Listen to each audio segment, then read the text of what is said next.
நம்மளோட மொத்த வீடுமே ஒரு மினிமலிஸ்டான ஒரு ஹோமாக இருந்துச்சு அப்படின்னா எப்படி இருக்கும் யோசிச்சு பாருங்கள். க்ளீன் பண்ணுறதுக்கு ஃபஸ்ட்டு எவ்வளோ ஆனந்தமாக இருக்கும், உடனே டக்குன்னு முடிஞ்சிடும்ல. இப்போது நான் அந்த ப்ராசஸில் தான் இறங்கியிருக்கேன். ஒவ்வொரு ஏரியாவாக வீட்டில் ஒவ்வொரு நாளைக்கு ஒவ்வொரு ஏரியா அட்லீஸ்ட் ஒரு நாள் பண்ண முடியல அப்படின்னா அந்த டேவை விட்டு மறுநாள் ஏதாவது ஒரு ஏரியாவாவது மினிமலிஸ்ட்டாக மாற்றணும், டீக்ளட்டர் பண்ணணும், தேவையில்லாததெல்லாம் போட்டுறணும் அப்படின்னு எனக்கு நானே ரூல்ஸ் போட்டு தான் கொண்டு போய்கிட்டு இருக்கேன். Welcome to my channel. நான் உங்கள் பிரியா. என் சேனலை சப்ஸ்கிரைப் பண்ணி சப்போர்ட் பண்ணிகிட்ருக்க உங்கள் எல்லாருக்குமே ரொம்ப நன்றி. இனிமேல் சப்ஸ்கிரைப் பண்ண போகிறவங்களுக்கும் ரொம்ப ரொம்ப நன்றி. டீக்ளட்டர் பண்ண வேண்டிய இடத்துல ஃபஸ்ட்டு பண்ண வேண்டிய இடம் அப்படின்னாக்கா ட்ரெஸ்ஸிங் கபோர்டு தான். அது நான் ஆல்ரெடி வார்ட்ரோப் க்ளீன் பண்ணி அது ஒரு வீடியோவாகவே உங்களுக்கு கொடுத்துருக்கேன். அந்த வீடியோவில் பெண்களுக்கு யூஸ்ஃபுல்லாக இருக்கக்கூடிய ஒரு 7 விஷயங்களை பற்றி அந்த வீடியோவில் நான் ஷேர் பண்ணியிருக்கேன். அந்த வீடியோ இன்னும் நீங்கள் பார்க்கல அப்படின்னா நீங்கள் அந்த வீடியோவை பாருங்கள் ஃபுல்லாக, கண்டிப்பாக உங்களுக்கு யூஸ்ஃபுல்லாக இருக்கும். அதுக்கு அடுத்தபடியாக இந்த டிவி யூனிட்டை க்ளீன் பண்ணலாம் அப்படின்னு ஸ்டார்ட் பண்ணியாச்சு. கிட்டத்தட்ட ஒரு 4 நாளாக இன்றைக்கி பண்ணலாம், இல்லை நாளைக்கு பண்ணிக்கலாம், இல்லை இன்றைக்கே பண்ணிடலாம் அப்படின்னு சொல்லிட்டு எனக்கு நானே சமாதானம் சொல்லிட்டு இருக்க பிளேஸ் தான் இந்த டிவி யூனிட்டு. பசங்க கையில், ஹஸ்பண்ட் கையில், என் கையில் எந்த பொருள் கிடைச்சாலும் அதை கொண்டு போய் டக்குன்னு வைக்கிற இடம் அப்படின்னா அது இந்த இடமா தாங்க இருக்கும். அதுக்கப்புறமா ஹாலில் அனாதையாக இருக்கக்கூடிய ஒரு டேபிள். அந்த டேபிளை தினமும் ஏற கட்டினா கூட அதில் எப்படியாவது சேர்ந்துட்டே இருக்கும் பொருட்கள். இந்த டிவி யூனிட்டை க்ளீன் பண்ணி முடிக்கிறதுக்கு ரொம்ப டைம் எடுத்துடுச்சு. நான் ஈஸியாக முடிஞ்சிடும் அப்படின்னு நினச்சேன். இந்த கலர் பேப்பர்ஸ் எல்லாமே ஒட்டி ரொம்ப நாள் ஆயிடுச்சுங்க. அதை எடுக்கணும் மேலே ஏறி எடுக்கிறதுக்கு சோம்பேறித்தனம் பட்டு எடுக்காமே விட்டுட்டேன். சரி, இப்போ டீப்பாக தானே க்ளீன் பண்ணுறோம் அப்படின்ட்டு எல்லாத்தையும் எடுத்துட்டு ஃபுல்லாக டஸ்ட் பண்ணி ஈரத்துணி போட்டு தொடச்சிட்டேன். பெருசாக நான் ஹோம் டெக்கார்னு எதுவுமே வாங்க மாட்டேன். வாங்கினாலும் என் பசங்க வைக்க மாட்டாங்க. அதை எடுத்து பார்க்குறேன் அப்படிங்கிற பேரில் எடுத்து பார்ப்பாங்க. அதை நீ குடு நான் குடு அப்படின்ட்டு டமால்னு கீழே போட்டு உடச்சிருவாங்க. அதை வாங்கி ஆசையாக அடுக்கி வச்சுட்டு அதை எடுத்து உடச்சிட்டு அதை பார்க்கும்பொழுது ரொம்பவே கஷ்டமாக இருக்கும். அதனால் எதுக்கு வாங்கணும் அப்படின்ட்டு விட்டாச்சு. ஹோம் டெக்காரன் வாங்குறதே கிடையாது. இப்போது இந்த டிவி யூனிட்டை க்ளீன் பண்ணிட்டு இருக்கும்போது நான் சொன்னேன் என் பசங்க கிட்ட, நீங்களாம் தான் இப்போ வளர்ந்துட்டீங்களே, இனிமேல் நான் டெக்கரேஷனுக்காக ஹோம் டெக்கார் ஐட்டம்ஸ் எல்லாமே வாங்கி வைக்கலாம் அப்படின்னு பிளான் வச்சுருக்கேன், நீங்கள் எடுக்காமல் இருப்பீங்களா அப்படின்னு சொல்லிட்டு கேட்டதுக்கு நாங்கள் எடுத்து பார்த்துட்டு வச்சுடுவோம் அப்படின்னு மட்டும் சொன்னாங்க. ஆனால் அந்த வார்த்தையே நம்பவே முடியாது. சரி, பசங்க இன்னுமே கொஞ்சம் வளரட்டும், அதுக்கப்புறமா வாங்கி வச்சுக்கலாம் அப்படின்னு யோசிச்சு இப்போதைக்கு இருந்த அழகாக இருக்கிற ஒரு 2-3 பொம்மைங்களை மட்டும் வச்சுக்கிட்டு மற்றது எல்லாத்தையுமே காரு, பைக்கு இந்த மாதிரி சின்னதாக இருக்கிற எல்லாத்தையுமே போட்டுட்டேன். அவங்க கலட்டி வைக்கிற watch, belt, ID card, shoes, lace இந்த மாதிரி எல்லாத்தையும் கொண்டு இந்த டிவி ஷோகேஸில் தான் வச்சுருவாங்க. ஸ்ட்ரிக்டாக சொல்லிட்டேன், இந்த டிவி ஷோகேஸ் இப்போ நான் ரெடி பண்ணிடுவேன். ரெடி பண்ணிட்டதுக்கு அப்புறமா அது மேலே நான் வைக்கிறத தவிர வேறு யாருடைய திங்ஸாவது இருந்துச்சு, உங்களுடைய விளையாட்டு பொருள் ஏதாவது இருந்தது அப்படின்னா நான் நேராக கொண்டு போய் டஸ்ட்பினில் போட்டுருவேன் அப்படின்ட்டு ஓப்பனாக சொல்லிட்டேன். அதுக்கப்புறமா தான் இப்போ க்ளீன் பண்ணி இந்த வீடியோ எடுத்து ஒரு 3-4 டேஸ் ஆயிடுச்சு. ஸோ இப்போ வரைக்கும் கொஞ்சம் நல்லா தான் மெயின்டைன் ஆகிட்டு இருக்கு.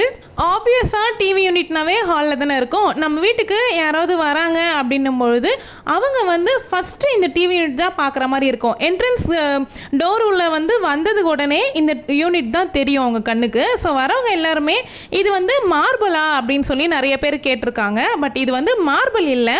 கலர் சூஸ் பண்ணது நாங்கள் மார்பிள் கலரில் சூஸ் பண்ணியிருக்கோம். இது ஃபுல்லாக வுட் ஒர்க்காலேயே ஃபுல்லாக ப்ளைவுட் வச்சு இதை வுட் ஒர்க் பண்ணி அதுக்கப்புறமா மேலே மைக்கா ஒட்டி அந்த மைக்கா டிசைன்ஸ் தான் நம்ம பார்க்கறதுக்கு மார்பிள் மாதிரி தெரியுது. அதே மாதிரி இது ரெடிமேடும் கிடையாது, ஆள் வச்சு கார்பெண்டர் வச்சு தான் நம்ம செஞ்சோம். அதுக்கப்புறம் எனக்கு ஒரு சஜஷன் கொடுங்க.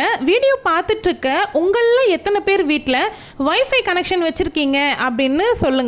எது பெஸ்ட்டாக இருக்குது அப்படின்னு சொல்லுங்கள். ஏன்னா நம்ம வீட்டுக்கு வைஃபை கனெக்ஷன் எடுக்கலாம் அப்படிங்கிற பிளானில் இருக்கேன்.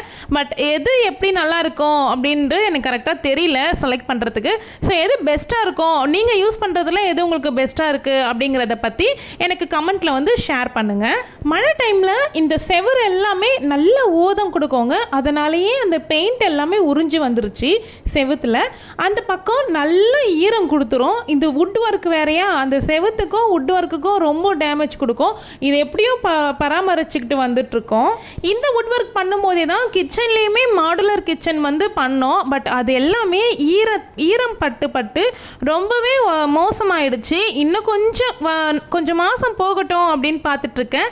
அதுக்கப்புறமா அது எல்லாமே ரிமூவ் பண்ணிவிட்டு புதுசாக பண்ணணும் அப்படின்ட்டு ஆசைப்பட்றேன். பார்க்கலாம் அது எந்த அளவுக்கு டைம் வந்து ஒர்க் அவுட் ஆகுது அப்படின்னு. வைஃபை பற்றி கண்டிப்பாக கமெண்ட் பண்ணுறதுக்கு மறந்துடாதீங்க. ஏன்னா இப்போ எனக்கு வந்து நெட்டு வந்து அதிகமாகவே தேவைப்பட்டுருக்கு வீடியோஸ்லாம் அப்லோட் பண்ணுறதுனால. வைஃபை கனெக்ஷன் கண்டிப்பாக எடுக்கணும் அப்படிங்கிற பிளான் வந்து முடிவு பண்ணிட்டோம். ஹஸ்பண்ட் நானுமே சேர்ந்து முடிவு பண்ணிட்டோம். ஸோ வந்து அதை பற்றி உங்களுக்கு தெரிஞ்சிச்சு அப்படின்னா கண்டிப்பாக நீங்கள் கமெண்ட்டில் ஷேர் பண்ணிக்கோங்க. எனக்கு ரொம்பவே யூஸ்ஃபுல்லாக இருக்கும்.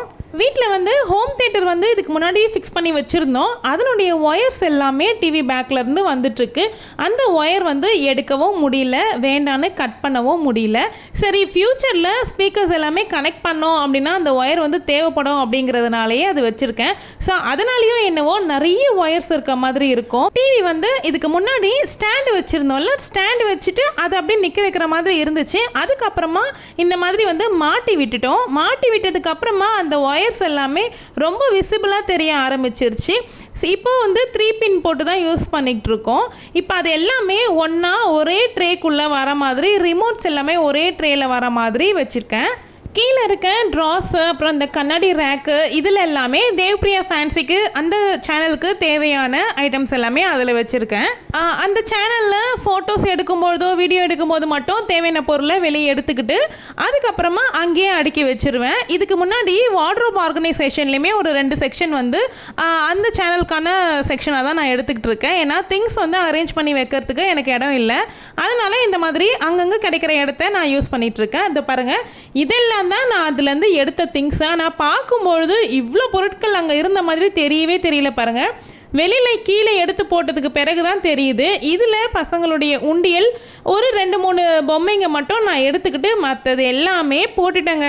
டிவிடி பிளேயரே இல்லையா, ஆனால் அதனுடைய ரிமோட் மட்டும் இருக்குது, அதுவும் தேவையில்லை அப்படின்ட்டு எல்லாத்தையும் போட்டாச்சு. குட்டி குட்டி காரு, பொம்மைங்க, பேப்பர்ஸு, க்ரீட்டிங் கார்ட்ஸு, இந்த மாதிரி ஏகப்பட்ட பொருட்கள் வந்து அதில் இருந்துச்சு. உடஞ்சி போன வாட்சு எல்லாம் பார்த்து எடுத்து எதுவுமே தேவையில்லை அப்படின்னு சொல்லி போட்டேன். தேவையானது மட்டும் ஒரு 3-4 பொம்மைங்க, பசங்களுடைய உண்டியல், இதெல்லாம் மட்டும் வச்சுட்டேன். இதுக்கு மேலே இங்கே அடிஷ்னலாக வேறு ஏதாவது திங்ஸ் யாராவது வைக்கிறீங்க அப்படின்னா அது ஸ்ட்ரைட்டாக தூக்கிட்டு போய் டஸ்ட்பினில் போட்டுருவேன் அப்படின்னு சொல்லி பயன்படுத்தி வச்சுட்டேன். அடுத்தடுத்து நம்ம சேனலில் நிறைய க்ளீனிங் வீடியோஸ் தாங்க வரப்போகுது. எல்லா இடத்துலையும் டீக்ளட்டர் பண்ண போகிறேன். தேவையில்லாதது அப்படிங்கிறத எல்லாத்தையும் போட்டுற போகிறேன். எதெல்லாம் யூஸ் பண்ணாமலே ஒரு இடத்துலையே உட்காந்துருக்கோ அது எல்லாத்தையும் எடுத்து போட்டுடலாம் அப்படிங்கிற ஒரு முடிவுக்கு வந்தாச்சு. ஒரு வாட்டி யோசிப்பேன், இது எப்பயாவது தேவைப்படும் எடுத்து வைக்கலாம், இது எப்பயாவது தேவைப்படும் எடுத்து வைக்கலான்ட்டு நிறைய தடவை தேவைப்படும்னு எடுத்து வச்சாச்சுங்க. ஆனால் 3 மாதத்துக்கு பிறகோ இல்லை 4 மாதத்துக்கு பிறகோ க்ளீன் பண்ணும்போது நான் எங்கே எடுத்து வைக்கிறேனோ அதே இடத்துலையே தான் அது திரும்பவும் இருக்கும். அப்போ தான் புரிஞ்சுப்பேன், ஸோ இது நமக்கு தேவையே இல்லை, நம்ம யூஸே பண்ணுறதில்ல, ஆனால் நமக்கு போடுறதுக்கு மனசு வராமல் தான் நம்ம எடுத்து வைக்கிறோம். இந்த மாதிரி நீங்கள் யாராவது இருக்கீங்களா அப்படின்ட்டு கமெண்ட்டில் சொல்லுங்கள். என்னோட இந்த சேனலுக்கு நீங்கள் புதுசாக விசிட் பண்ணியிருக்கீங்க, என்னோடய வீடியோவே நீங்கள் புதுசாக இப்போ தான் பார்க்குறீங்க அப்படின்னா சேனலை சப்ஸ்கிரைப் பண்ணிக்கோங்க. வீடியோ பிடிச்சிருந்தா லைக் பண்ணிக்கோங்க. க்ளீன் பண்ணதுக்கப்புறமா இப்படி தான் இருக்குது ஃபைனல் லுக்கு. எப்படி இருக்குது அப்படின்ட்டு கமெண்ட்டில் சொல்லுங்கள். 4 டேஸ்க்கு அப்புறம் இந்த ஒர்க்கை கம்ப்ளீட் பண்ணியாச்சு. தேங்க்யூ.